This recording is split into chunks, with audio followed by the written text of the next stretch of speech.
So any further questions? Okay, hearing none, we'll call for the question. Those in favor of the approval signify by saying aye. Aye. Opposed? Motion is carried. The next one comes from the Sheriff's Department. And this is from the CUME-CAP, Fund Number 1138. The amount requested is $6,703. And the account title is Building Repair and Maintenance, being transferred to the account title Equipment, account number 44430. Again, the amount is $6,703. Why is this transfer needed? This transfer is needed to be able to pay an invoice from Felgerhart for replacing 2 bad water heater units and installing 2 new units. This invoice needs to be paid out of an equipment account, which is currently at 0. The transfer will correct the use and will allow the invoice to be paid out of the correct account. Will additional appropriation be requested due to this amount? The answer is no. Was it discussed with the liaison? And the answer is yes, and that was Rick Ring. Rick, do you have anything to add to this? They replaced two water heaters, and this is out of CUME-CAP. And there's money in the equipment or the building repair and maintenance side, but by State Board of Accounts rules, it needs to be paid out of the equipment since they bought 2 new water heaters. So you're just moving the money. Okay, thank you. Do we have a motion to approve this transfer?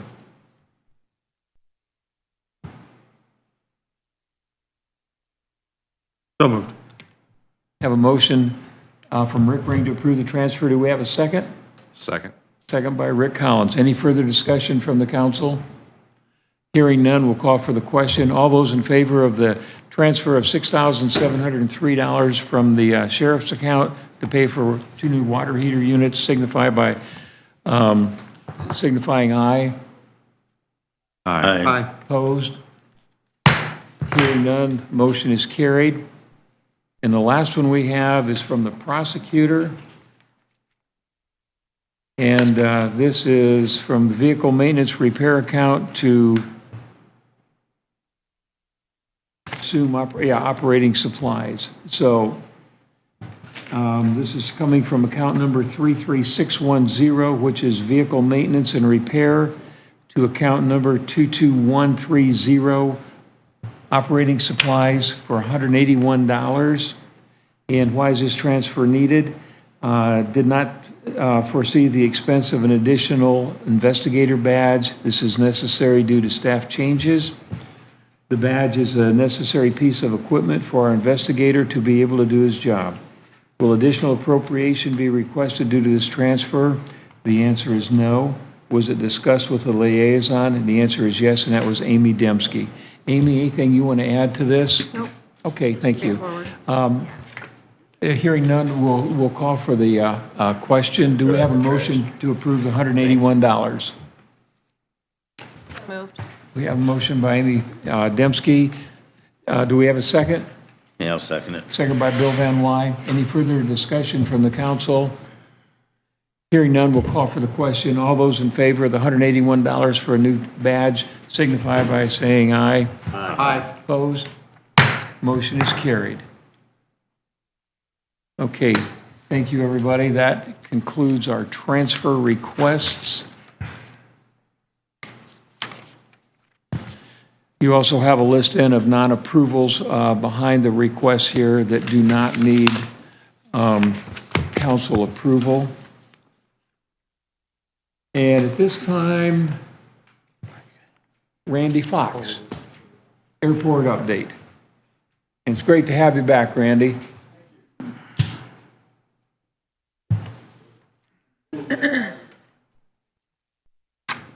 Got it.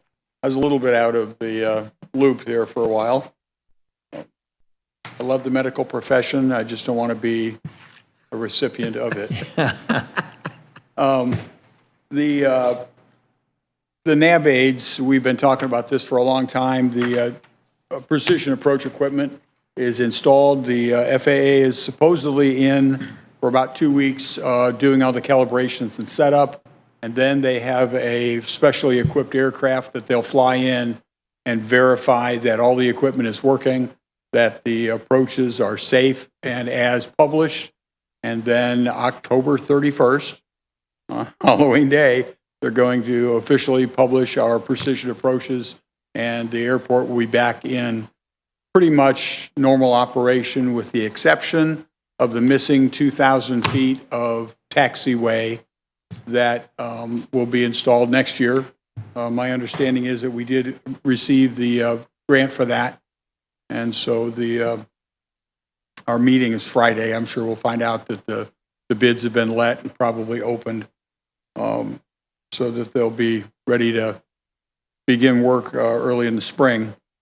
The Experimental Aircraft Association flew their Ford Trimotor in last month, and on the Friday that we had our meeting last week, in the hour and a half we were there, that took off and landed full of people at 5 times.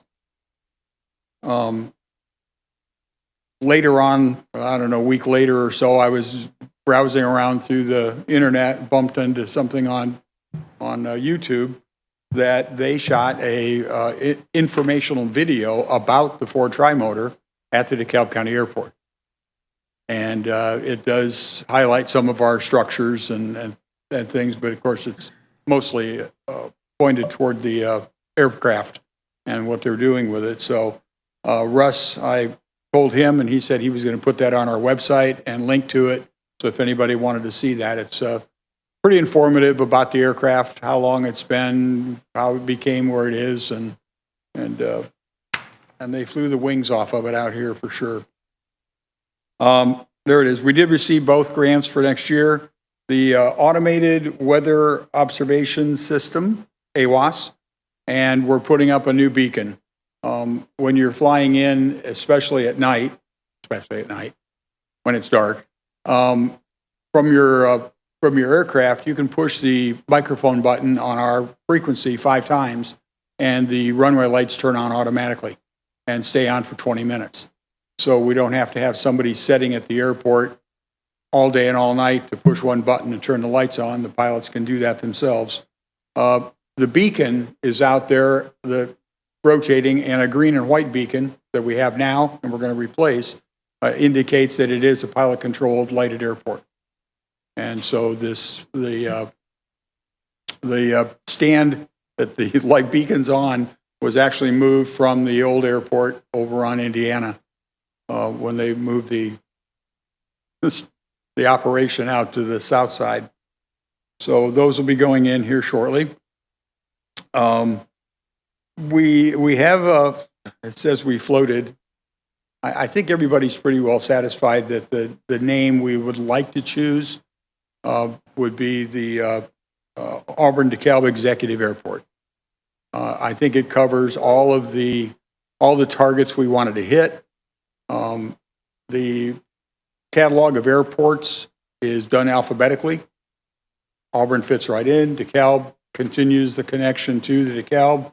Executive is really what we were looking for because we want the jet operators or those people doing charters and things to look at us. And when Chuck Surak came up and interviewed for the fixed base operator, he says, I'm 14 minutes from home and I live in Fort Wayne. He says, I don't know why anybody wouldn't want to land here and avoid all the hassle in Fort Wayne. And it's Fort Wayne's just a big airport. So there's a lot going on, a lot to do, lots of places to get in and out of. And so we offer an alternative to that. And I think Sweet Aviation was a great choice. They are providing wonderful services, concierge services. If they're flying someone in and they want something particular, those guys make it happen. So we're really looking toward that. We haven't made any particular decision yet, but I think that's the recommendation of the committee, and the board seems to be happy with that as well. So at some point soon, I think that'll happen. Underneath that, we will still be the DeKalb County Airport Board of Authority, DBA, Auburn DeKalb Executive Airport. So we're really not changing the corporation or taking anything away from the county. It will still be who we were, just a different name to attract more business for us. And then Sweet Aviation, again, has taken over part of the airport operation over in Goshen, Indiana. And they'll have a radio shop, which we don't have. And so we'll be able to move people back and forth. They're doing lots of maintenance.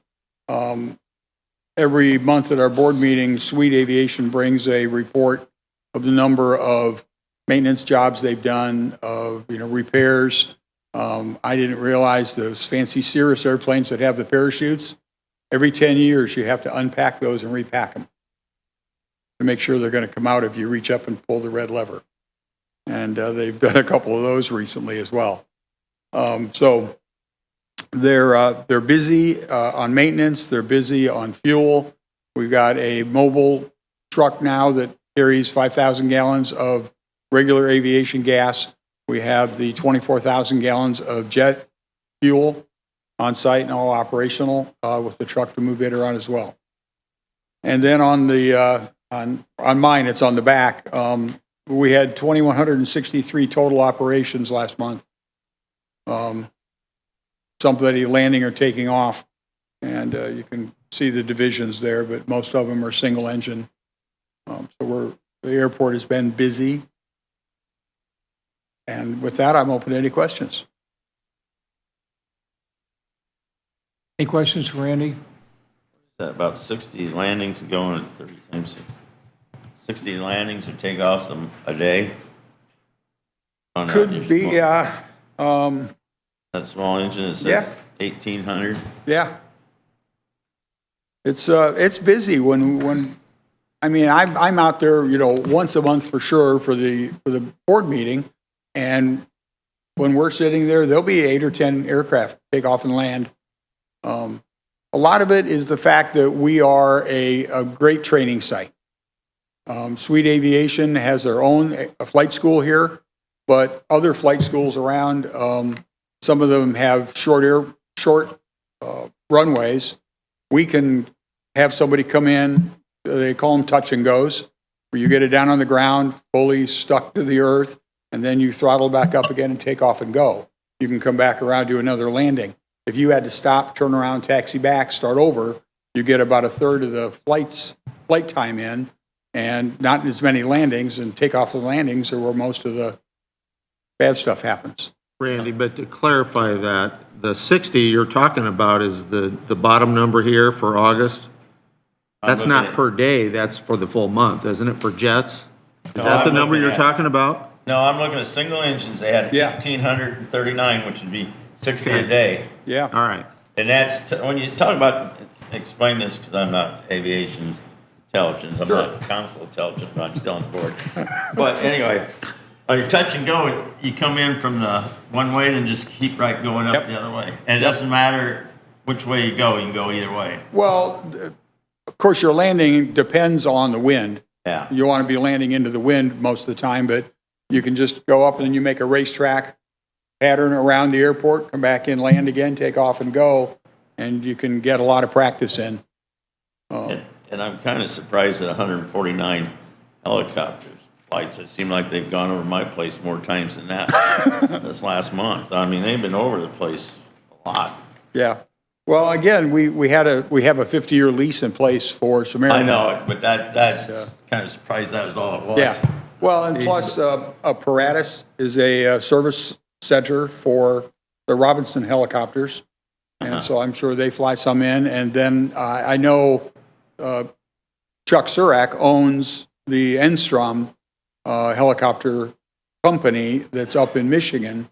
And he's talking about getting a service center set up here for them as well. Well, see, Samaritan flies right over the farm when they're going Cameron. But they don't start from the airport every time. They're I know. they're at the hospital, Yeah. probably the majority They of can the be time. anywhere, that's the thing. Yeah. Well, they still have another airport, they don't have their helicopters stored too, don't they? Rochester? Rochester. Thank Fulton you. County. Any other questions for Randy?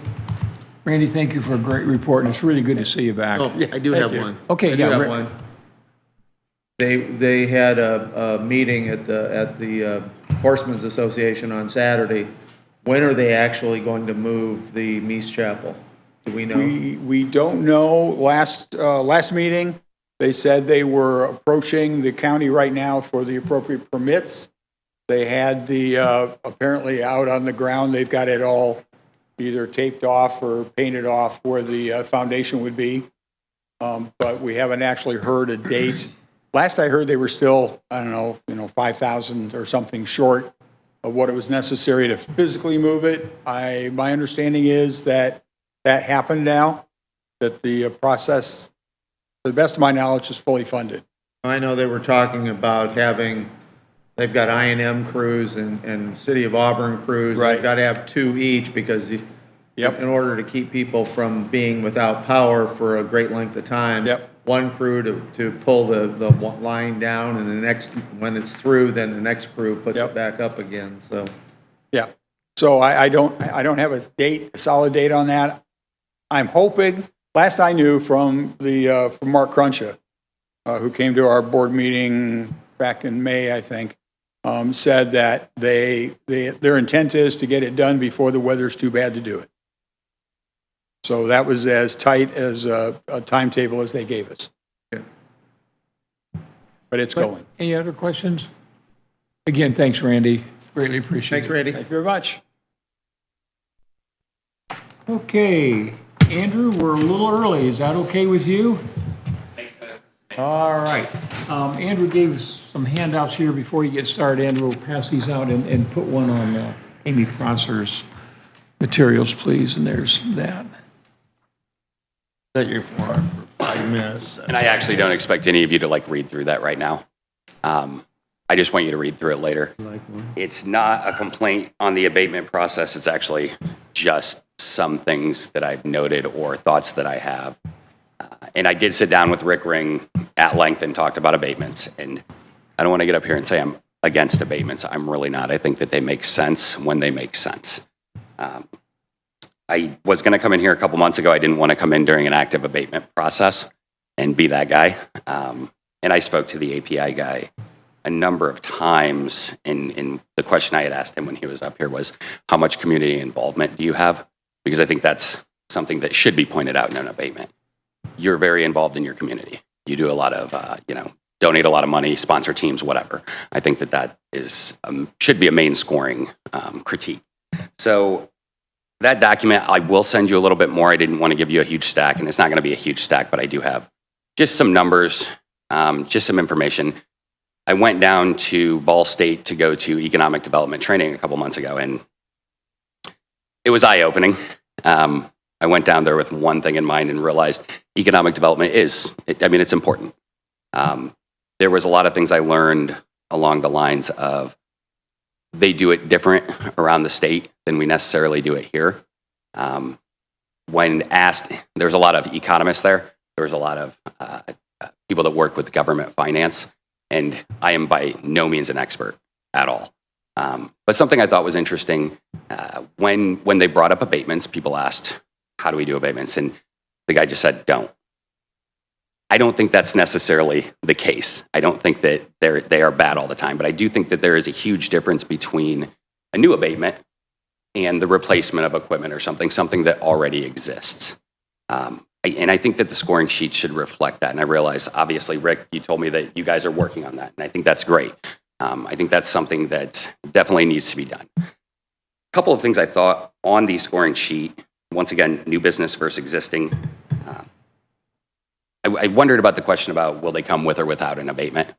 Because if they say they're going to come without an abatement, we ding them for that, which makes sense on one hand, but then if they say that they're not going to come, so if they say they're going to come without an abatement, they get dinged, but if they're not going to come, do we always know if they're a solvent company? If they have to have that to survive, is it necessarily a good company? Obviously, you guys are the ones making this decision, so it's just scoring points I think should be reviewed as they are being reviewed. Another one is the amount of investment. I think that anyone who wants to go for an abatement, if we're going to give them at all, should be treated equally. I think it's a little unfair that just the amount of money that a company is going to bring to the community or to invest in the community or invest in this county, I think that shouldn't be the only factor or be weighed so heavily. I mean, based on $100,000 and how many points you can quickly, if you're a massive company, get to a full 20 points for a full abatement. We're a much smaller company, but is very popular. I mean, we always do this thing where it's, we want local companies. We want to protect our local companies, but at the same time, we're encouraging massive, massive companies by giving a full abatement purely based on money. So neither here nor there. I want to point out, though, I think reviewing the scoring sheet is a great idea. I think that is a good thing to do. One other thought on the review of the scoring sheet or just how the abatement committee works. I didn't know if it was possible to involve more members of the community. So you guys have an abatement committee. Is it possible to get someone involved from each area? So maybe someone on the east side, someone on the west side, someone in the middle that comes. If the abatement is going to be in their area, not that they have a vote, but they can come and they can sit down and as you guys are scoring those, be able to ask questions about it. You know, if it's going to be, you know, let's say a massive company comes in and it's going to be on the east side. Someone to be there to say, this is how this would affect our community, or we think this is a great idea, or, you know, we're against this, we're for this, for whatever reason, just to get more community involvement in the process. My last thing here is I'm not here to ding abatements. I'm not here to tell you guys are wrong on abatements or anything. I'm asking for more explanation. So it goes through the abatement committee and then it comes here, but we don't always hear why everybody makes the decision that they make. I think it should be an open-ended discussion by the entire council. You know, I want to send you guys a couple questions and I would love to have those answered kind of in an open session here where I typically answer yes in these scenarios and here are the reasons. I think it would be good for the community to hear each person's opinions on when is an abatement good, when is an abatement not so good, so that we can understand why you guys make the decisions that you make in those scenarios. And that's really all I have. Thanks, Andrew. And I know that this is, really appreciate it. We'll take a good look at it. As Rick mentioned, we are going to review the process and the scoring sheet. That was our first attempt. And this should be a continual works in progress. I mean, it's not going to just be changed one day and then be forever. I mean, it's going to have to change and evolve with the times there. One thing we do as a council, though, when an abatement is potentially going to be granted or denied here, it is brought before the council and it is discussed, because I know there have been many times questions have been asked that council members or members from the audience have had, and doesn't necessarily mean that it's going to be an automatic approval by any sense of the word there. I completely agree. This is more of a outside of an active abatement process, just because not everybody in the community who hears about him, someone may hear about an abatement and think that it's a terrible thing. But I think it would be important to say, okay, what is your personal opinion on, well, I'll use Bill Van Wy. Bill Van Wy spoke up for API and said, hey, this is a piece of empty ground. This is a slam dunk because we're bringing in new business. And we weren't able to tax anything on that really except for land. So we're bringing in a new business.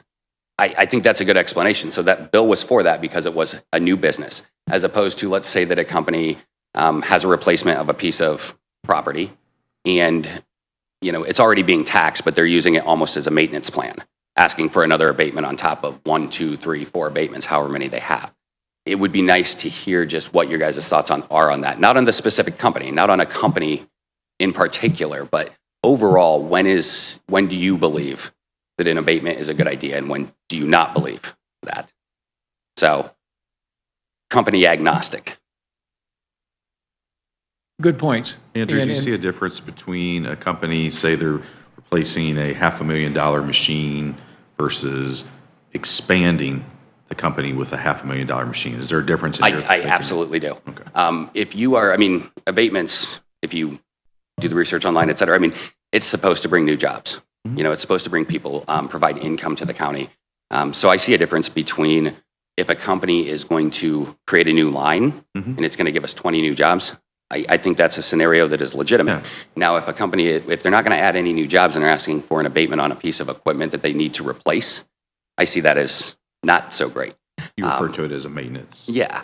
And then what about a company that decides to, I'm going to replace equipment, I'm also going to add new line. And they're going to lump that into a single abatement request. I think that those should be pulled out and done separately. You know, bringing new business to the county is good. And there is a diagram on the back of that packet that I gave you. And it was just one that they had, but it was interesting because it shows that kind of manufacturing jobs are going down in general. And it shows that that's the line that things like abatements are chasing. They're chasing that line. The money makers in America are small businesses, entrepreneurs, et cetera, creating new jobs and bringing in that money. So not that we can't give abatements, but when should we be doing it? And I'm really looking for you guys for that answer.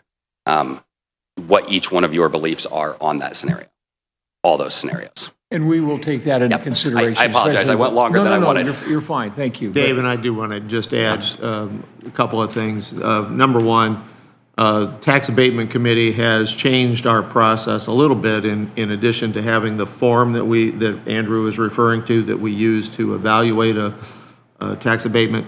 We've now moved those meetings to this location and with plenty of notice that people can attend, that people are allowed to attend those Tax Abatement Committee meetings.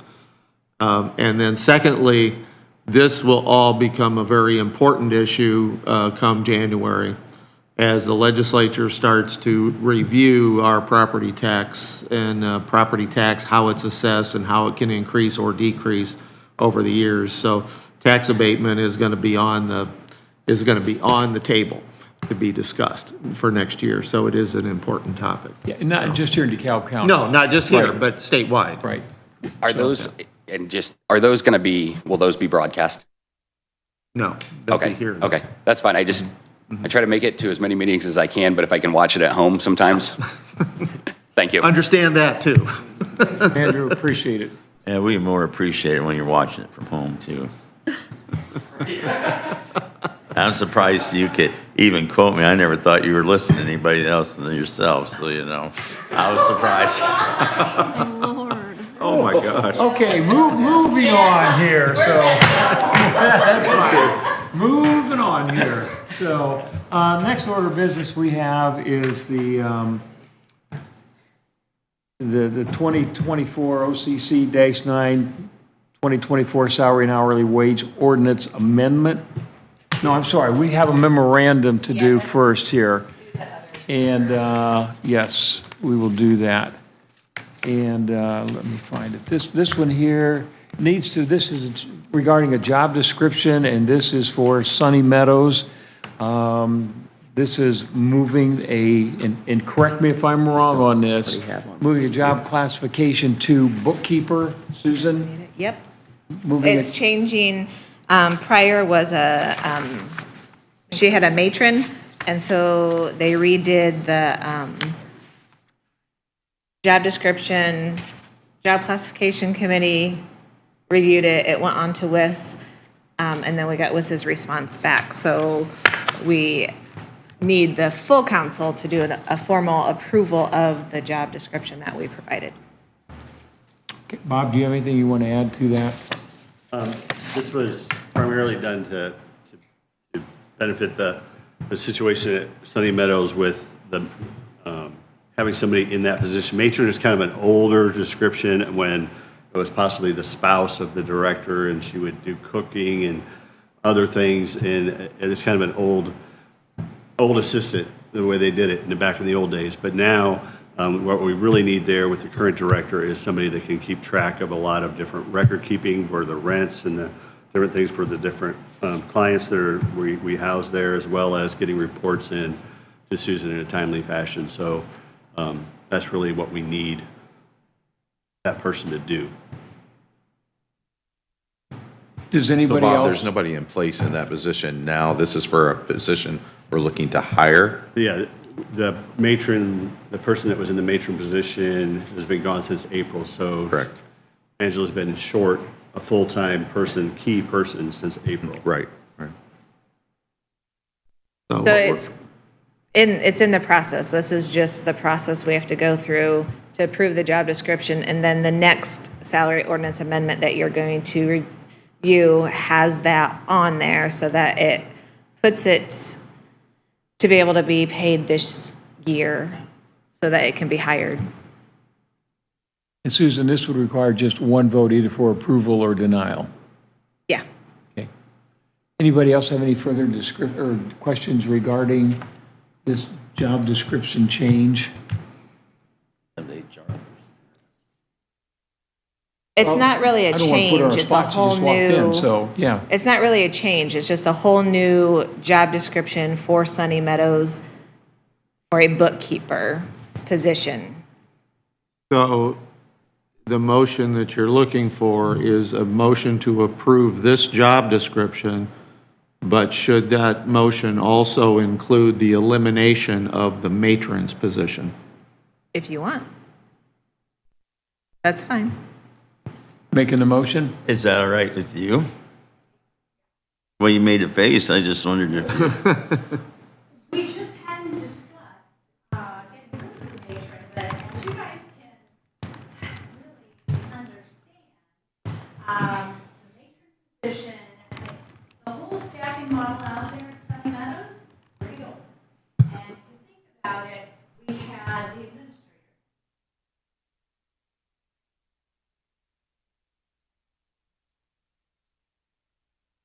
Now, in this day and age, you generally have two totally separate employees. Had for a few years. The matron position.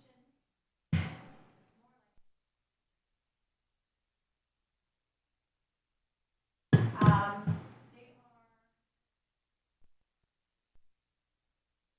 organize it so that we'll take care of the meds.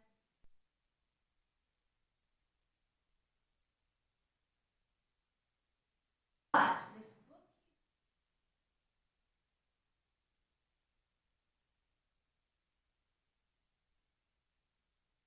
matron did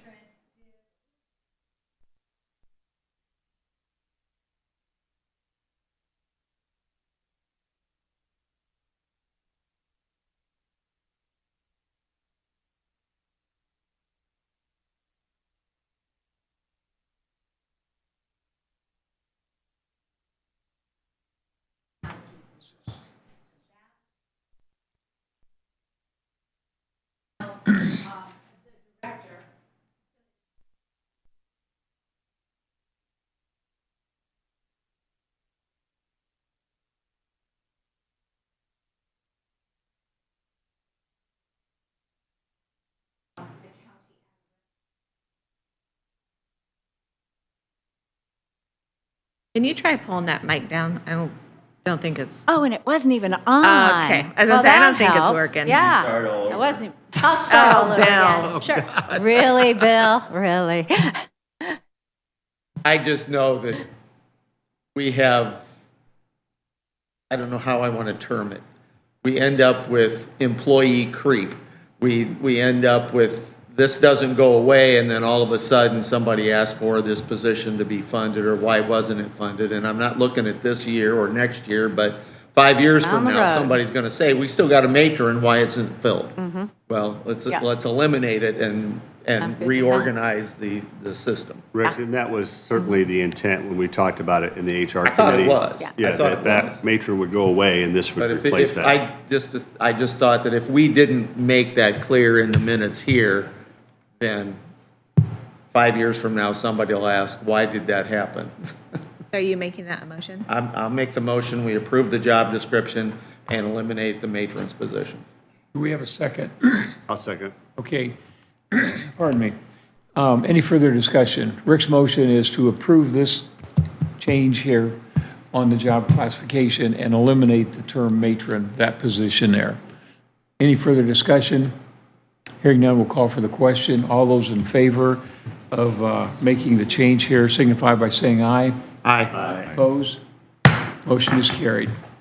This may be a good time if we need to take a 5-minute break here.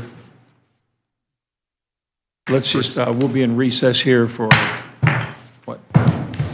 We have a public hearing, don't we? We do, that's why we're going to do it 10 right o'clock. now. So let's come back here in about 12 8 o'clock? minutes. Say 12 o'clock? Come back at 9:55. That's 5 till 10 on Bill Van White time. Bill Van White time.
Amy, we're going to get started here, but just want to remind all the council persons here, do not forget to do your online harassment training. That's an important component that Dottie has to have done in HR, and we need to get it done, myself included. So I haven't done it yet, but I know that that was my job.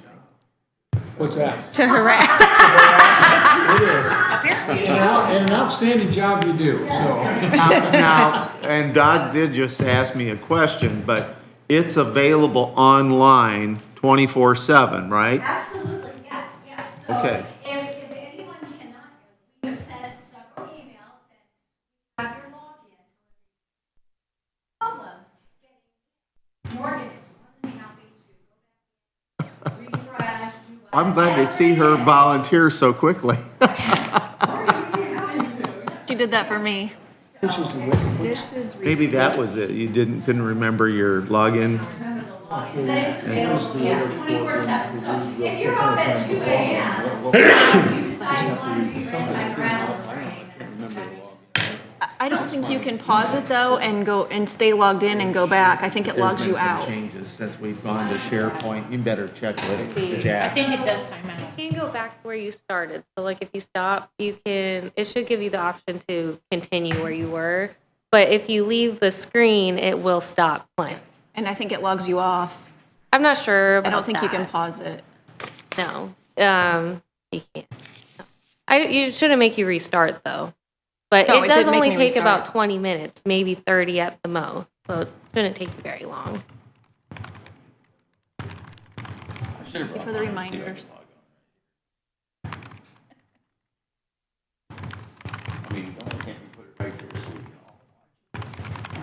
Okay, I'm going to jump out of order here. We've got a public hearing here coming up here.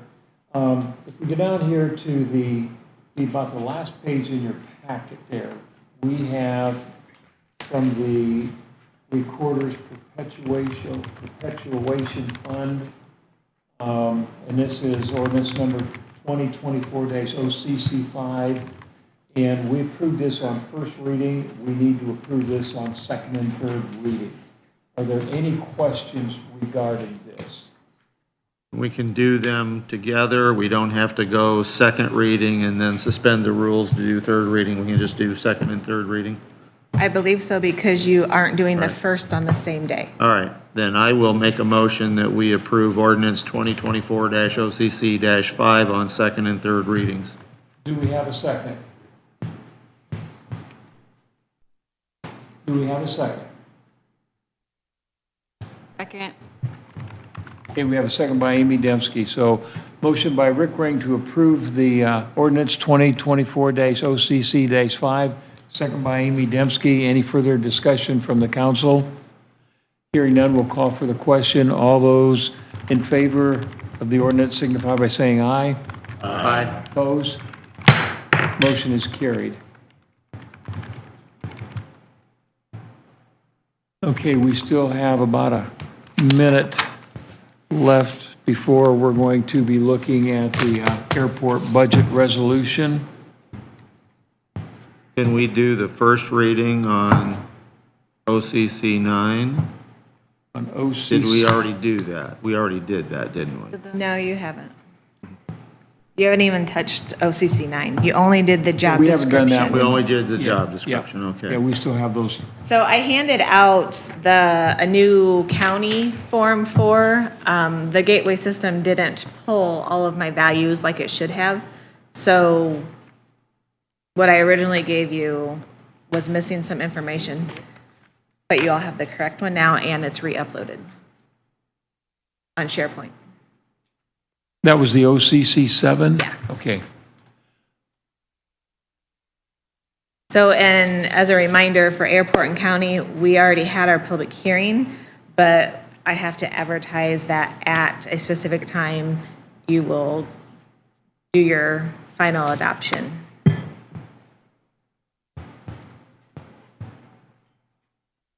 Are we at?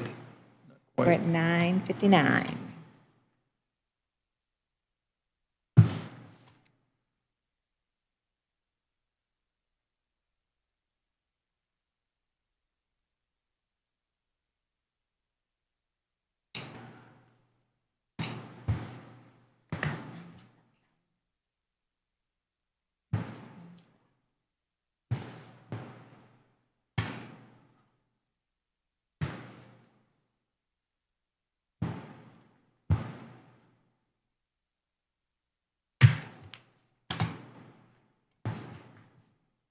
Is Fairfield a first, second, and third reading? Susan, Yes, it is. yes. Why are we looking at Fairfield and nothing else? Any other township? And say, Okay. no, you know better than I do. It's 10 o'clock. We're going to stay on target here. So it's 10 o'clock. We've had the airport, as Susan mentioned, we've had the airport hearing. We have, did the first reading by title only approval on ordinance resolution number 2024-OCC6. This is the budget for the airport. We need to approve this on a second and third reading, and we can do this with one motion. Do we have a motion to approve the airport budget? We have a motion by Bob Kraft. Do we have a second? I'll second it. Second by Bill Van Wy. Any further discussion from the council regarding this budget? Hearing none, I'll call for the question. Rick? You gotta open the public Oh, hearing. I'm sorry. This is a public hearing. So, right, Susan, yet? No, we No, had our we had a public hearing. Like that? We don't We have to had our ask? public Okay. hearing in Yeah. August. Yeah, that's when we approved it by title only. So, okay, we have a motion and a second. Do we, any further questions? If not, we'll call for the question. All those in favor of passing the airport budget signify by saying aye. Aye. Opposed? Motion is carried. Now, the next is Fairfield budget hearing, and this is for first reading approval only. This is a hearing now. This is, we only, This is for all three readings, but it is a public hearing at 10:05. and Okay. Bill, the reason that we have the Fairfield budget is on the Fairfield Township Board are the trustee's wife and a member of the Richland Township Fire Department, which are not allowed to vote on their budget because they're with the fire department that they contract with and is related to the trustees. So that leaves only one member eligible to vote for their budget. So he has to bring it to the council, which he did last year also. I thought one of them did. I didn't know it was Fairfield, but. So you're going to have a Form 4, looks like this, that I'll pass around. You all need to sign it, but you have to make sure you check mark that you voted for it. That's for the airport. That one's the airport, yes.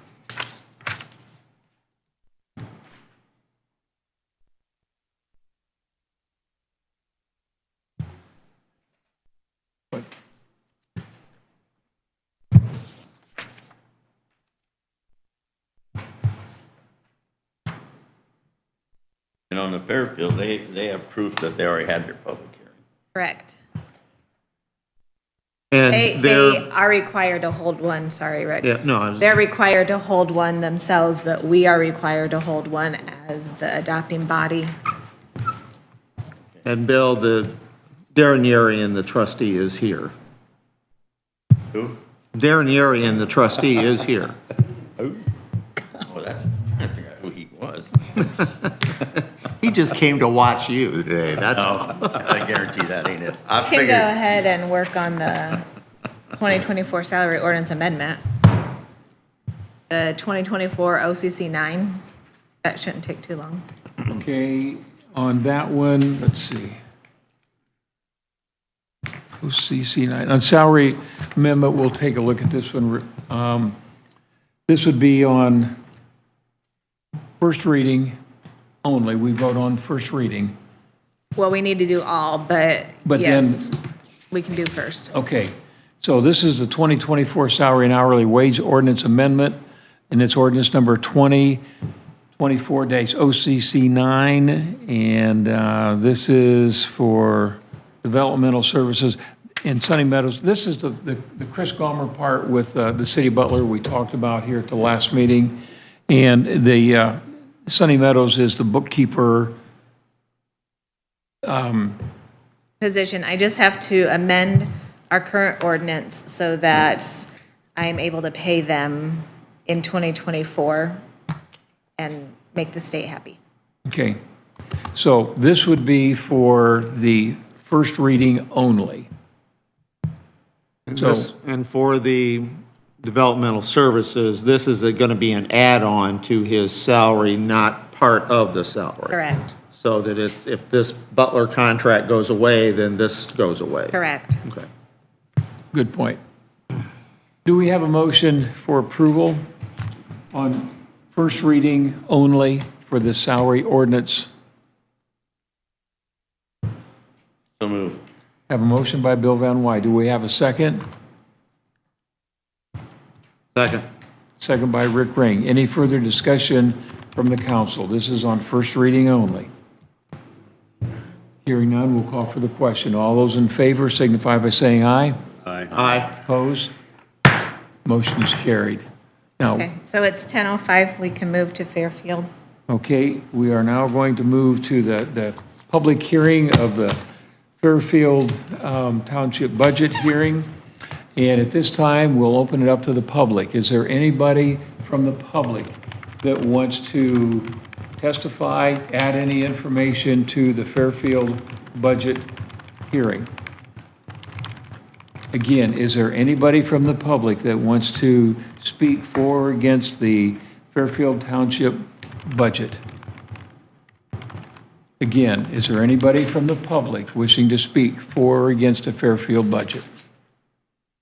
Hearing none, I'm going to close the public hearing. And we will need a first reading approval on this, correct, Susan? We need all. But we need a first Yep. reading first. I'll make a motion that we approve ordinance number 2024-OCC-8 on first reading. Do we have a second? Second. Second by Rick Collins, motion by Rick Ring. Any further discussion from the council? Now, just as a question to Darren, this budget really doesn't change much from the 2024 budget. Any further questions from the council? Hearing none, we'll call for the question. All those in favor of approving the Fairfield budget on first reading signify by saying aye. Aye. Opposed? Motion is carried. I'll make a motion that we suspend the rules and read ordinance number 2024-OCC-8 on second and third readings. Okay, we have a motion from Rick Ring to suspend the rules, just to suspend the rules only. Do we have a second? I'll second it. Second by Bill Van Wy. Any further discussion from the council? Okay, we have a motion on the floor to suspend the rules for second and third reading. All those in favor signify by saying aye. Aye. Opposed? Motion is carried. Now, do we have a motion for approval? So moved. We have a motion by Rick Collins. Do we have a second? I'll second it. We have a second by Bill Van Wy. So This is for second and third. this is for second and third reading for budget approval. Okay, we'll call for the question. No further questions from the council? We'll call for the question. All those in favor of approving on second and third reading the Fairfield Township budget signify by saying aye. Aye. Opposed? Motion is carried. The next one, it's at 10:15. So, We can go back up and do second and third Yeah, reading please. on the hourly wage ordinance. We approved it on title only. Do we have a motion to suspend the second and third reading? Move to suspend the rules. Do we have a second? I'll, Second, Bill? Amy did. Second, Amy? Okay. who motioned it? Bob Kraft motioned to suspend second and third Thank you. reading, and Amy seconded. Do we have any further questions from the council? Hearing none, we'll call for the question. All those in favor of suspending the second and third reading signify by saying aye. Aye. Opposed? That motion is carried. Now, do we have a motion to approve the salary and wage ordinance On second and third. on second and third? Thank you. Move to approve. We have a motion by Bob Kraft. Do we have a second? Second. Second by Rick Ring. Any further discussion from the council? Okay, we'll call for the question. We have a motion on the floor to approve the salary and wage ordinance 24-OCC-9, suspending the rules and approve it on second and third reading. We'll call for the question. All those in favor signify by saying aye. Aye. Opposed? Motion is carried. Okay, it is now, I guess we still have 5 minutes yet, don't we, Susan? Yeah. All right. There are two signature sheets coming around for the amendment and for Fairfield's ordinance. Do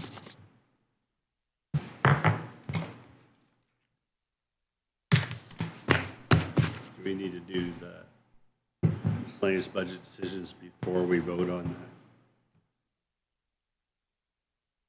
The which one? It doesn't matter either way, because we'll have to fix it whatever is decided on the Pat A, or Pat B, Pat C. Miscellaneous budget decision. I mean, you've got 5 minutes, so you probably could start talking about it. Okay, there'll be form coming around, so let's start on the miscellaneous budget decisions. This is on Pat B versus Pat C. And is there anybody who wants to start out on this discussion here?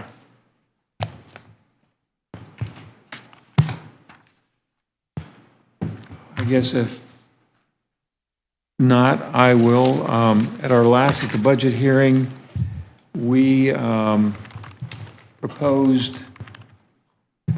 4% raises for Pat B and Pat C. And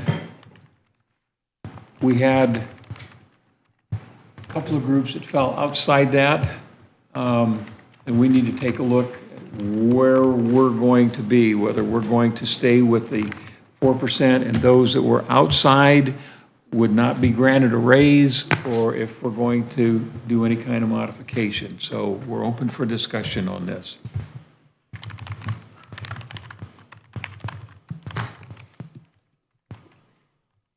Any discussion? Does anybody want to make a motion then if we have no discussion?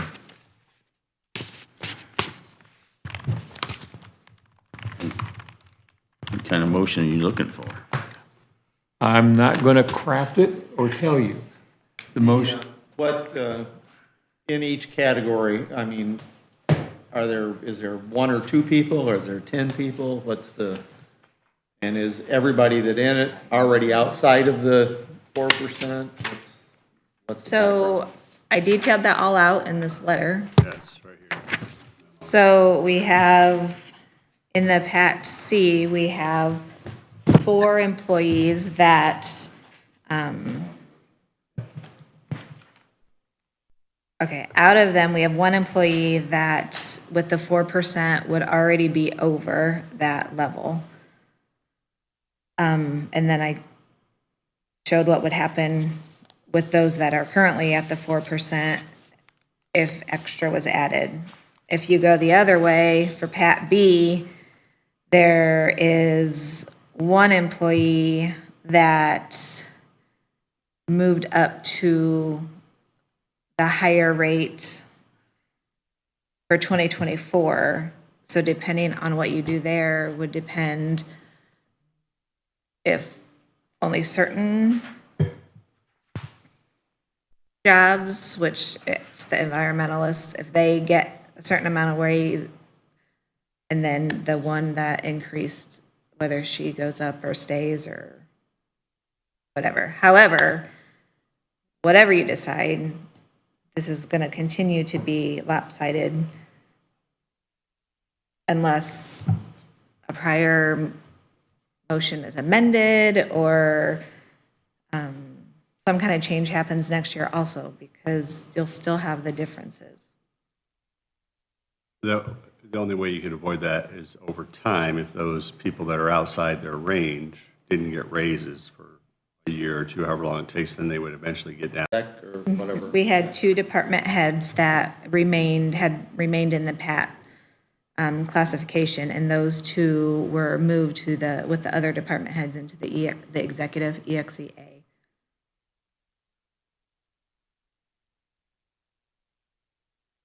Okay, it's 10:15. Yep. I'm going to pause it right here.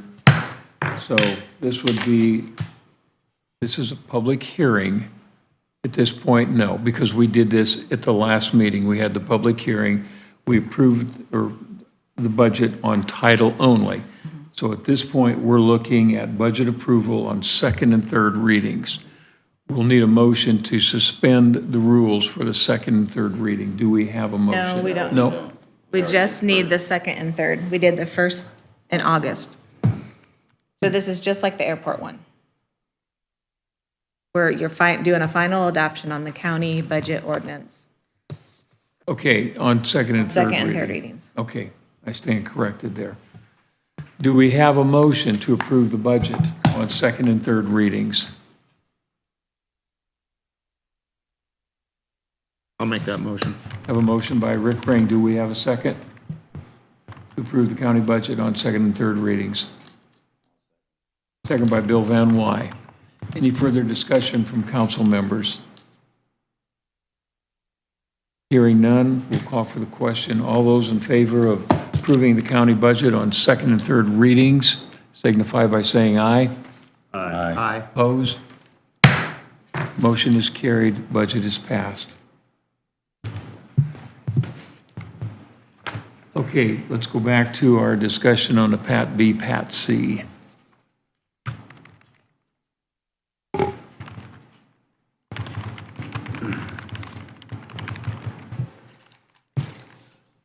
Rick, you were talking, we left off about two positions that were outside that were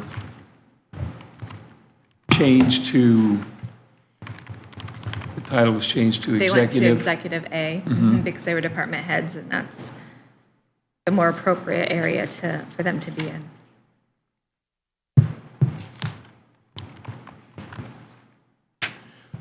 Well, then let's take a look at what our options are. One option is to continue on to the 4%. And those 5, 6 people outside those categories would not receive a raise. That's option one. Option two would be, 1 second. Another option would be trying to get the levels more even. And I had suggested keeping the 4% on both and adding an extra $2 to the Pat C to help close the gap, because right now they're about $4 and some change difference. That's one option. Another option would be not to increase Pat B or not to increase it as much as 4% and still do the changes on Pat C. You could clarify the motion from last year for Pat B that it was for the environmentalists, not the entire category, and then the one person that went up to the max wouldn't get an increase until she got back Rather in there. than try to adjust all of the categories in the PAT, because they start tweaking one, you got to tweak something else. It's only these two. Yeah, but I think if you're going to start changing things, you have to look at the entire PAT, A through whatever. So I would say No, just look at just number one, amend that motion so that you didn't change the whole category, but you only changed those employees. And that puts everybody back in the PAT's back in the right order, dollar-wise. Am I correct? Correct. And then you need to decide on the one employee that went up with the environmentalist. And she's already there, you can't back her, you can't take her back. Correct. So she just stays where she's at until she gets within the right ranges. I think that's the way to handle it. any further discussion from the council? You're gonna take one employee and not give them a raise, period. Is that what you're saying? They got a raise in the middle of the year. They got a raise for this year because they didn't get the environmentalists, they got a raise for 2024 because the environmentalists came in and did all their Oh, changes. but she's already got a raise. It's So not like she's being paid higher than probably what she technically should be paying Okay. had that category not we're. all Getting that increased. money all along. So what do you think that next year your committeemen, along with HR, should look at each of them, reassess them? Or how are we gonna approach Well- going on? Every year, when we adopt how much we're gonna increase the budget, or the wage, it applies to every category. Yeah. That 4% applies to every category, right, Susan? Yeah. And so I agree with Rick, if you start moving one category and say, well, we're gonna give them $2 more this year and $2 more the next year, well, then that's offset, or that category's out of whack with all the rest of the ones that we've been doing 4%. Well, that's what I was trying to decide, whether you're gonna just leave it go and go with what it is, or if you're gonna have to adjust A and B and C, so they're all aligned again. Yeah, if you made an adjustment to one, to be fair, you'd have to make adjustments to the whole category above and beyond the 4% That's that just- we're already doing. I would say, I agree with Rick, then, to stay with the 4%. Okay, so let me clarify. So last year, had you only done the environmentalists in Pat B, like you only did the nurses in Pat C. So Pat B, high end, from 23 to 24 at 6%, would have been 28.17 per hour instead of the 35.70 per hour. So then adding the 4% to that rate would make the high end of Pat C 29.30. So the one employee is at 35.70 and would be there for quite a while.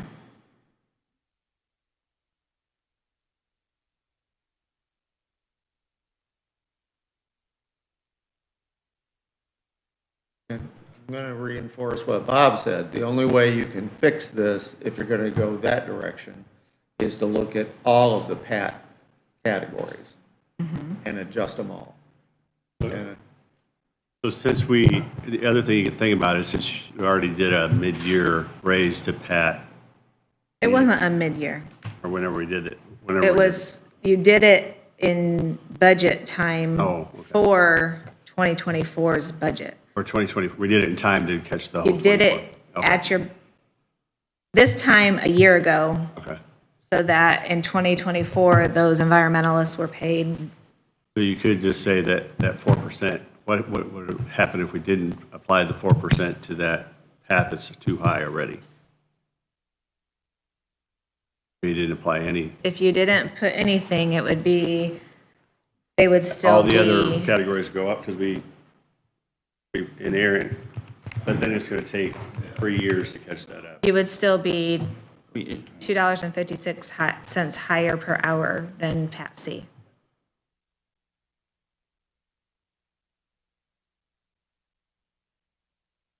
raise did we give Four. for For this year, 6. this year? So if we move Pat, if we adjusted Pat's B and C by 6%, and the two environmentalists were outside of that 6%.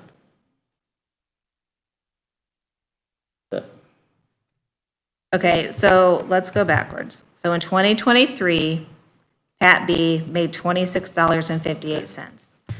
So if you did 6%, No, just give me that again. For 23. $26.58. Okay. So if we went forward with our 6% increase into 24, Okay. then this year, that Pat B should be at 28.17. All right. So then, if you do 4% to go into 25, 5, then it should be 29.30. 9:30. Okay, now what about Pat C? Is that the other one we're talking about? So Pat C, it was 3007 in 23, 3007. then 3187, and then 3314. Okay. It's 23, 24, Environmentalists are in 25. Pat B. Yeah, what was that 29 value I give you for Pat B for, 2930. 2930. okay, let me do something real quick.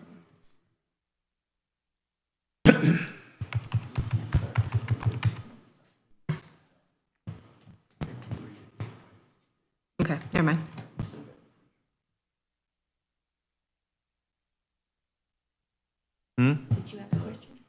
Oh, I was just reaffirming, I think what Susan just said. When she gave those three numbers, that was 23, 24, 25.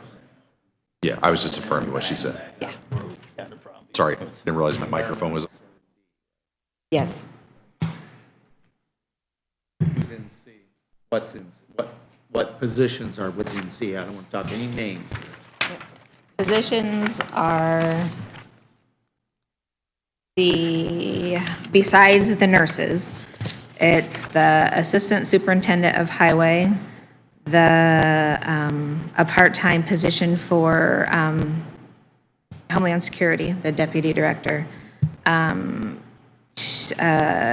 community corrections director of services, GIS administrator, surveying technician, and the deputy director of central communications.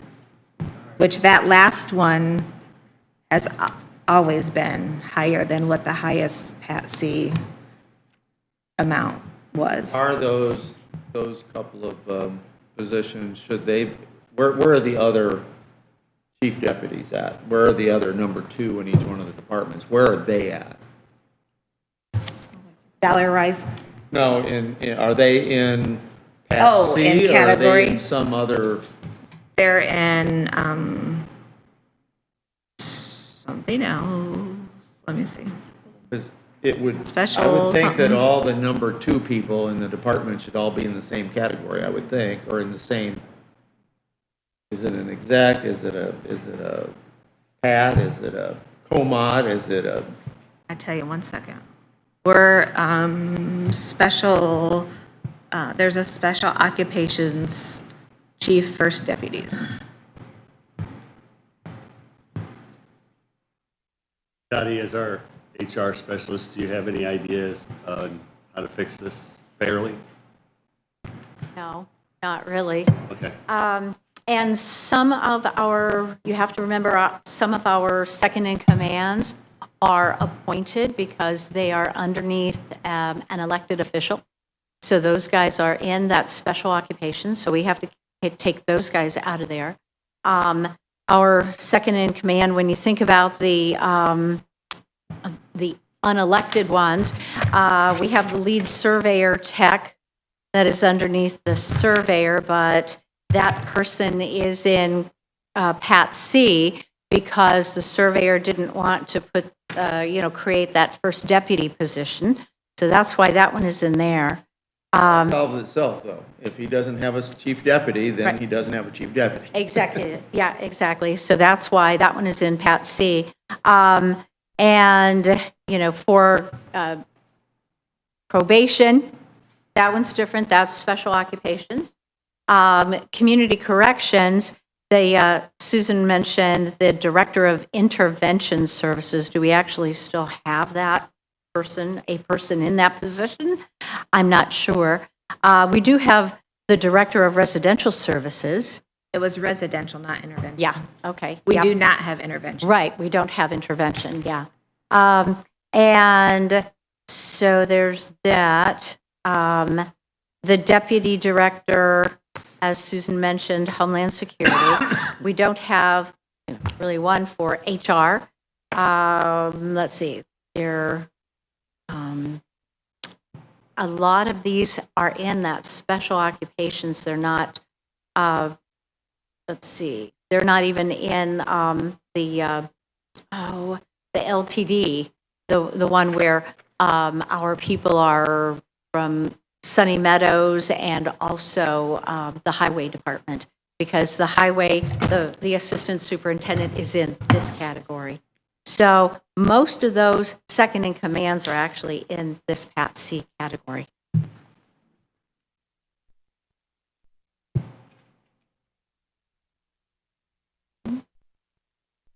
But no, Bob, I don't have a general, what happened last year when you guys, the environmentalists, that whole situation, and with changing the nurses mid-year with that raise, that messed up these two categories. So that's really a tough one. Do you not give people a raise? Did they do something, they're going to take it as an offense. Did they not do their job last year? They're not being rewarded. They were rewarded before, because they felt that they needed more money. And Well, they were right. the one person that is not the environmentalist, they would have been awarded a lot more than what anybody else in that category was able to receive. Right. Yep. Or the category above them. Well, this person is in Pat B. Pat B. The other positions in that Pat B are the two environmentalists, and the other ones are community corrections, which wasn't even close to what the original 6% for 2024 amount was available. Those common job classifications that would make them probation officers? No, No? no. No. I think it's not going to happen overnight. It's going to take, the committee's going to have to reconvene and go through this again. Again, we don't have to make this decision today. Is that what you're telling us? We do not have to make this decision today. We don't have to make it today, but we will want to make it, we have to make it so that we can provide the salary and wage ordinance to be approved at the latest December, so that we can pay people for next year. So does the committee want to get together prior to next meeting or the November meeting to take a look? I mean, we don't want to just keep kind of kicking this down the road here. We're going to have to come to some kind of a decision here for this year. Well, I'm not sure what the committee is going to be able to do. Yeah, I think this has got to be a That's why full we're council discussing it, discussion. just It's a put it out there. whole, yeah, I don't know that the committee There are a lot alone of is going to be able to pieces do to this. anything. So if you go back, so when you did the nurses in Pat C, you only did the nurses, and everybody else stayed at the growing. When you did the environmentalists, you did the entire category. Had you only done the environmentalists, the one person that is affected got $6.40 per hour more than what that category would have got had you stayed at the 6% for that category. I don't know how they would complain if they got a $6 raise 2 years before they could have got to that level, or 3 years, they're getting all that money all those years until they would be at that level. I mean, I wouldn't complain, I'd be thankful, but. They got it early. They got quite a bit early. Yeah. They got a lot of extra way ahead of time. Well, I think that, And it's our mistakes, we can't take it away. I would think if we're trying to bring things into level, and we've done, when I say we, before even I was here, that was happening over the last several years, that we're bringing things into level. We're bringing people up to a level that they deserve to be paid. That's great, and that's all good. But as part of leveling is, we're not going to ask them to come down because we've already given it to them, but we may have to put them on hold, and that doesn't feel good. So Always want that- to give people absolutely, we can't, we cannot even consider taking away money. That's Correct, just not. correct. That is just not. So that's on not the an table. option, obviously, but staying level is. And I don't think there's a problem with that. But if we're going to do that, and we can figure out their pay later, but the one thing I think you do need to correct is making the levels where they should be, and that the exceptions would have been the environmentalists only.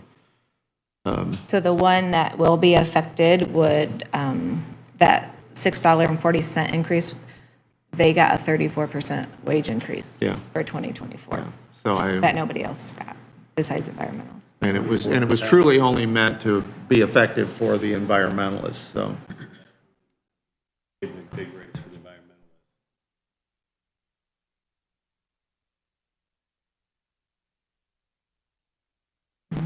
The others in that category were grant-funded community corrections, so they couldn't pay that much. Okay, do we want to hold on decision until a later date? Do we have a recommendation for this at this meeting, or? Go ahead. Do you want to at least do a motion? I don't know if you amend it or whatever I'll make a for, motion that we would rescind the motion that was made and passed in, what, April? In 23? 23, I'll have to look at And that that we date. return the Pat B and Pat C categories to their, Just Pat. the levels they would have been if we only granted the actual percentage increase. Just Pat B, because Pat Just C Pat B, okay, stayed, just yeah. Pat B. And that the environmentalists were the exception, and that we were approving that exception. I know that's a lot of words, if you want to clean that up a little bit, but we return Pat B to its standard level, and the exceptions within Pat B are those environmentalists.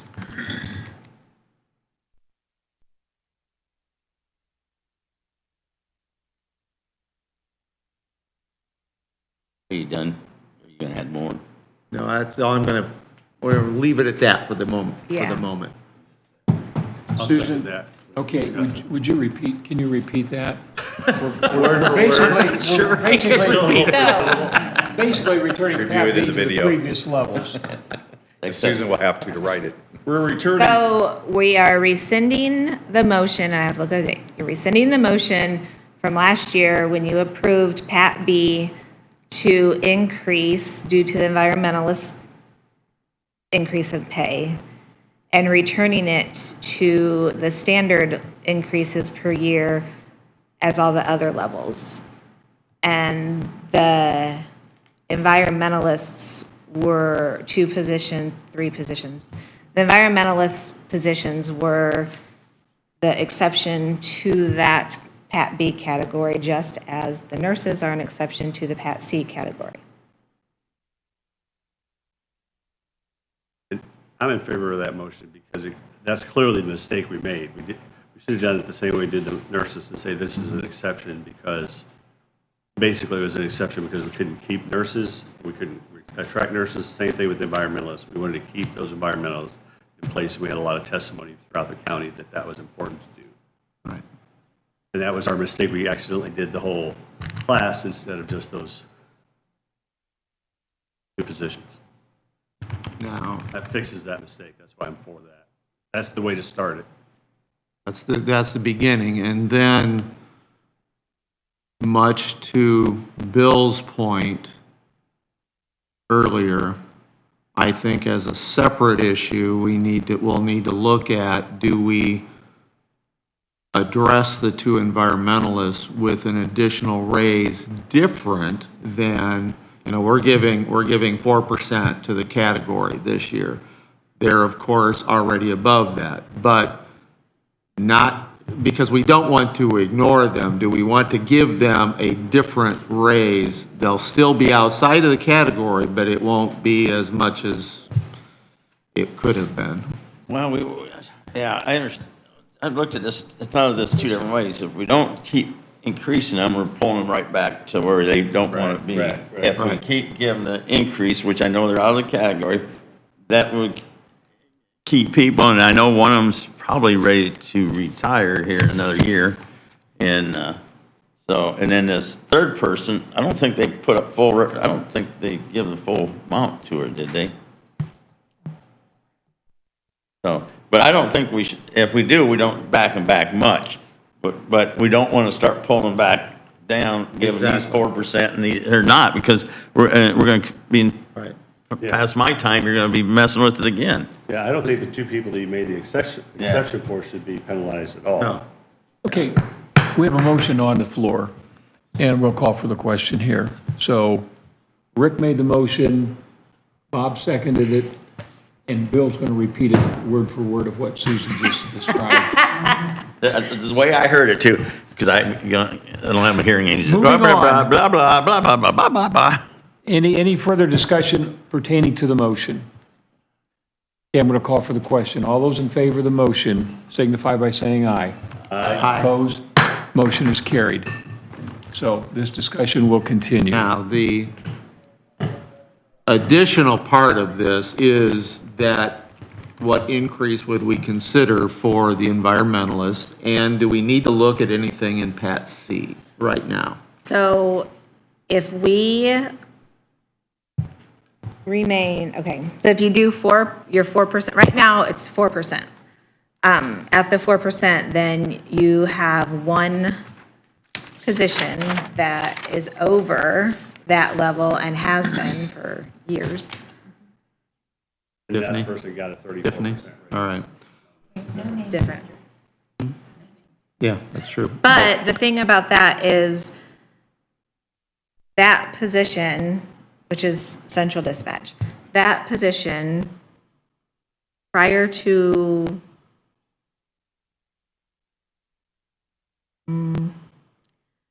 Brian, I can't remember how long Brian's been out there. Prior to Brian, there was some matrix thing that they did. That's not a thing anymore.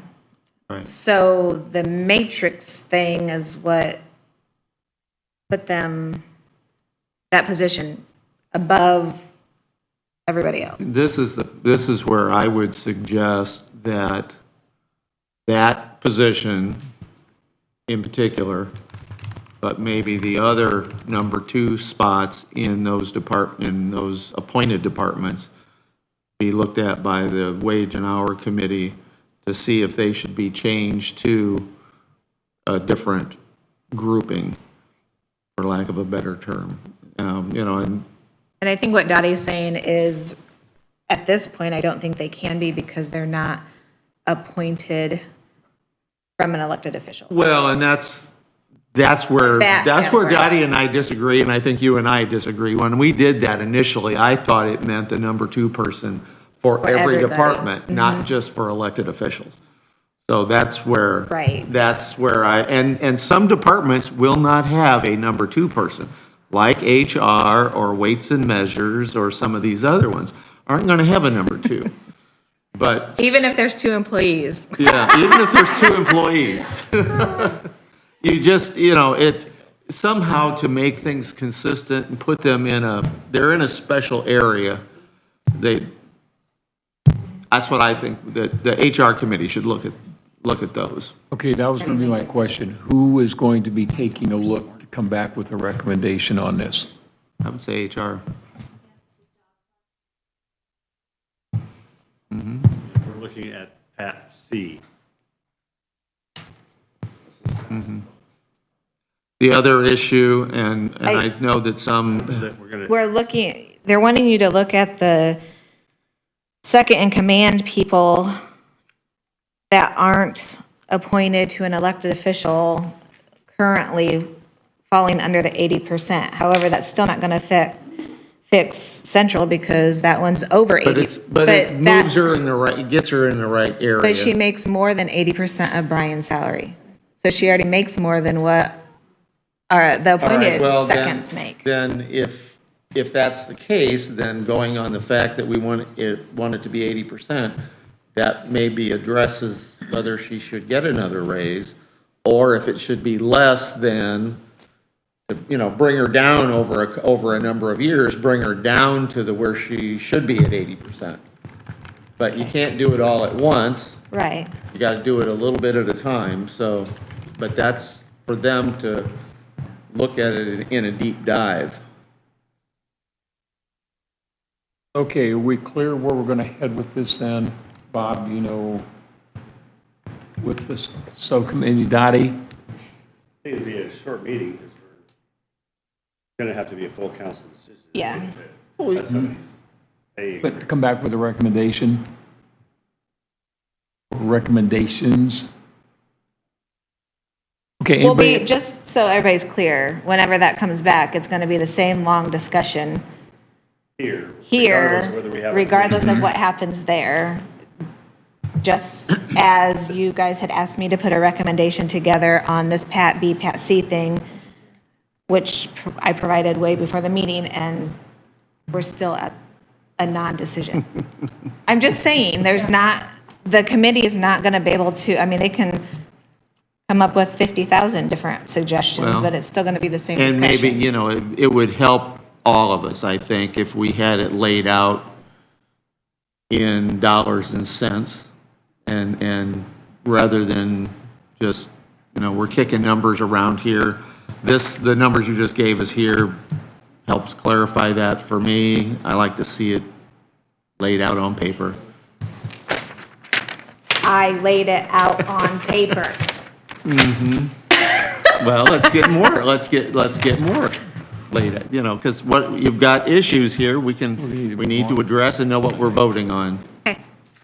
okay, Got it? we're going to move on. I think we know where we're headed. We're going to try to head on getting the information together. Council will make a decision, but it won't be at this Do we meeting. meet in October? Yes, we meet on October 9th Oh. at 9 a.m. Now, we do have one other item of business to do yet. We have the highway stipend yet on here. That we need to take a look at. This recommendation we got from the commissioners. As far as I know, this is a commissioner's recommendation, but it's on here and we need to act on it. They asked that I formally bring it to you. I believe Bill said something at his presentation, I believe. And it's how much? Well, that was a whole other discussion, but as far as Jody and I can remember, they ended up agreeing. Bill wanted 3,500. I don't think Todd wanted that. He said 2,000. Somebody else said it should be more than that, and I think they agreed on 2,500.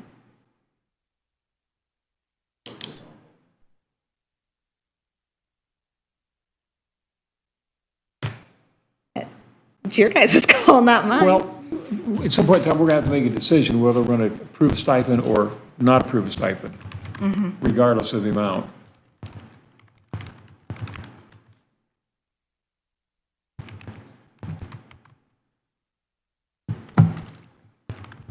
I understand that what they're asking, and I know that Ben put in a lot of work. But it was also part of his job as the manager. He is a salaried employee, and I'm not sure that a stipend is needed in this particular case because it was part of his job. The previous stipends that we have given have primarily been around somebody doing double duty, doing more than their job because of lack of staff or some other reason. Someone was sick. Illness. So this does not fall in that same grouping. Yeah, the majority of was an illness Illness, yeah, so. of the higher up. And just to clarify, I think their bigger thing was with Ben, is he did things such as, he saved the county additional funds by disassembling every desk that they had down there, taking his own saws and whatnot into his new facility, cutting things, making them fit, which were things that weren't, they were initially part of a different type of a proposal that the construction company was going to do, but he saved the county money by doing a lot of those things on his own, whether that makes a difference or not. But that was part of the discussion that the commissioners had with Susan and I during the commissioners' meeting. So, just so you're aware. Yep. Yeah, at this time, I'm not in favor of giving a stipend right now. If it comes back in front of us and they give us more explanation, then I might support it. But for me, I won't vote for a stipend right now. Okay, any further discussion from the council on this? Do we have a motion to approve or deny? Can I say something before we say that? Sure. I think the stipend thing is starting to take, like, everyone wants a piece of the pie. You know, it's taking a little ground in there, and I think there's gonna be more that come in front of us. Matter of fact, I know there's more that's come in front of us. Everybody is jumping on the stipend buzzword right now. And I think we have to be really cautious about how we handle stipends. It has to be that something is absolutely beyond the call of their roles in that. If it's something they're doing during regular business hours and their employees are being paid for it, I don't know that that's considered a stipend. I think there's also ways that we look at it when it comes to elected officials. This won't be popular with some, but as elected officials, we're servants of the community. We know what the pay is coming into the position. And, you know, when we get into those stipends, that's a whole different thing there. And so, you know, I've heard some have used the word with me, money grab, that there's some money grab going on. I know there's people throughout the state that aren't asking for stipends, and some of those where there are opportunities that they could have them. And so. Would you like to craft a motion? Would I like to craft a motion? Not so much yet. I'd like to think about it more. I don't know if you generally necessarily have to have a motion. I mean, you can just decide that you, I mean, the commissioners wanted me to bring it to you, so. Well, I think that we're going to I have can tell to, them that at you some want point, either more- a motion or consensus here, whether we're going to be paying a stipend or not Right. here. Well, yeah, I didn't know if you were ready for that today, though. So, I do think Ben did a lot of extra work and worked hard at things that probably weren't going to be asked of him, but I think a lot of other salaried people do that as well. So where does that stop? I mean, Susan at budget time does a lot of extra things that try to save us money with her working midnight and all kinds of extra hours because she's a salaried employee rather than hiring somebody else to do that work that would cost us more money. So she saved, I mean, every department head should be trying to save the county money. I mean, part of your job, part of your thing is to be the most efficient you can with county funds and taxpayer funds. So, I mean, while I think he worked really, really hard and he definitely deserves a lot of kudos, I think that it's a slippery slope when you start doing that just because somebody worked extra hard, then everybody can say, I worked extra hard. Within the, if I'm wrong, Dottie, you can please correct me here. I'm just trying to go from memory. Within like the sheriff's department, wasn't there a time where we offer like more paid time off because they worked extra hours? Was that somehow granted? Or I think that is there something we could do for Ben that way where we give him a little bit of breather once this The thing? problem with that, yes, you are correct. We did do that with the sheriff's office due to the fact that they were understaffed, and that was during a transition between sheriffs. But the problem with Ben is that generally he can't even take the PTO that he already has. Right. And, you know, and even when he's on a PTO day, he's getting a phone call because something needs to happen. And, you know, so as lovely as that is, you know, it's a nice idea. I'm just not sure that he would be able to, you know, utilize that. You know, part of the problem was probably the commissioners and the contracts that they did and, you know, not putting things in the contract. And then Ben finds out that there are things that have to be done. And so who's going to do it? Well, he's going to step up to the plate as the department head and he's going to do it. You know, you do what it takes to get the job done. You know, you know, as a salaried exempt department head, I get that. You just do what it takes to get the job done. And I'm sure he did it without thinking of any remuneration at all. You know, this may complicate it or make it not be of any use at all, but I would be more willing to allow him to carry over PTO time or PTO hours into the next year it might complicate things because he can't take what he's already got, and moving it forward isn't going to help, but he wouldn't lose it anyway. Can't take it, but. Okay, back to the stipend. We visited this before. We visited this over the years. We need to bring some kind of conclusion to it, or at least some kind of direction for everybody where we're going to be. And we just can't keep moving this down the road. And that's what we're doing. So anybody want to make a motion? One last thing. I don't know that this helps, but I will remind you the most recent stipends that I can think of involving, two of them were involving an elected official, and those elected officials both had very serious health issues. The other stipend that was done was with a couple people at the health department because of COVID and all of that whole, yeah, that's all I need to say. So there were Sunny Meadows. extra, Administrative, yeah. The administrator got a stipend due to the fact that she was working a lot, lack of staffing, so that might have been the last one. generally, it's due to Circumstances. that are out of control. Extraordinary circumstances. Yeah. Yeah. You know, I base it, and I don't care, but I think for me, to keep this going, I'd make a motion that we let it rest for now, and we'll address the issue at another meeting.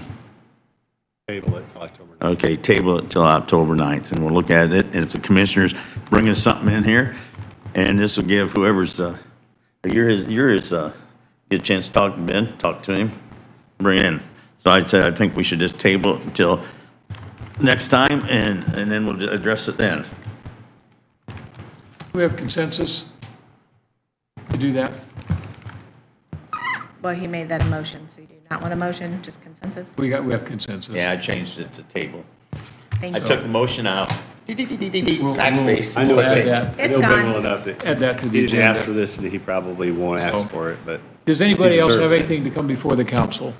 I just want to say Ben has done an amazing job out there. He really, really has. I don't want to take away from that at all. And he's not the one asking for it. Absolutely. Right, Yeah, right. absolutely. He- He's that's- done a great job. I'm pro Ben. He has worked hard out there, while the rest of his gang is, done 4 days a week out there. He's been there extra days, working, getting things done, and saving the county money in the process of things that were missed possibly in the bids and the And the original scope.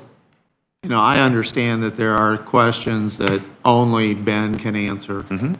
But the whole point of having a second in command and paying the second in command 80%, so that they have they are developing the skills of the manager, is so that Ben can take time off. Correct. And that's a trap that many managers fall into. It's typical. Yeah, we need to make sure that Ben can get time off. Well, we just brought in a full-time deputy, or whatever you call it, second in command here not too long ago, within the last 5 or 6 years. They never had anything. At the highway. Oh, yeah. Highway. So we've added stuff to him to help him out. Yep. I realize he's the one that answers a lot of questions and has to deal with commissioners. But we did bring another person in so he could help. Absolutely. Dottie, question for you. No, just stay seated. If we're going to be looking at stipends, is this something that's going to have to be, the Wage and Committee is going to have to start looking at how to build them in, or what? Is this a whole new arena? I would say it's a whole new arena, personally. It doesn't really have to do with wages, doesn't have to do with salary. It's more of a thank you or a reward, which is totally circumstances that Susan mentioned. Those are more thank you for stepping up to the plate and doing what it took to get the job done, because it had to be done. And those people were hourly, not salaried. I got a stipend when I was an hourly employee. I was not salaried when I got my stipend. Sunny Meadows hourly. No, she's salary. She's She got salary. hers.